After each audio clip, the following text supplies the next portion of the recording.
Ligi kuu ya soka ya Tanzania bara itakuwa inaendelea tena kesho kwa mechi zingine ambazo zitapigwa, wakati kocha mkuu wa klabu ya soka ya TRA United Etienne Ndailagije akiwa anakwenda kusimamia mchezo wa pili wa timu hiyo tangu alipochukua mamlaka ya kuifundisha klabu hiyo. Etienne Ndailagije amesema kwamba yuko tayari kwa ajili ya mchezo huo na timu imeshajiandaa kamili kwa ajili ya kutafuta alama muhimu katika mchezo ambao watakuwa nyumbani dhidi ya timu ya soka ya Mtibwa Sugar, licha kwamba mchezo huo utachezwa Dar es Salaam, Tanzania. Vijana wamerecover almost, na kuna wengine nilikuwa sikuwa nao last game. Nina imani kwa wanaweza patikana kwa siku ya kesho. Kwa hiyo tunashukuru Mungu, wote wako sawa, tumejiandaa, tuna imani kwa tutaweza kufanya vizuri. Kwa upande wake kocha mkuu wa Mtibwa Sugar Yusuf Chipo naye anasema vijana wako tayari na swala la mechi hiyo kutokusafiri wa kwenda Tabora limewarahisishia na kuwaongezea nguvu zaidi, huku akieleza kwamba maandalizi yamekamilika kwa ajili ya kutafuta alama muhimu katika mchezo huo.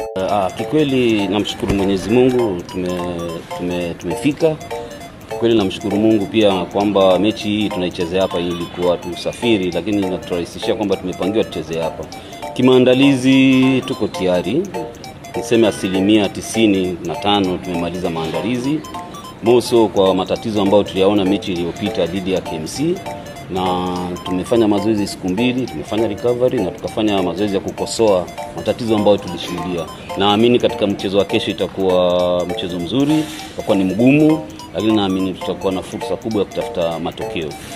Mtibwa Sugar ambao walipanda ligi kuu msimu huu wamekuwa hawana matokeo bora sana, lakini ni miongoni mwa timu ambazo zimekuwa na mchezo mzuri ama zimekuwa zikionyesha uwezo mzuri katika mechi zake ambazo zimecheza.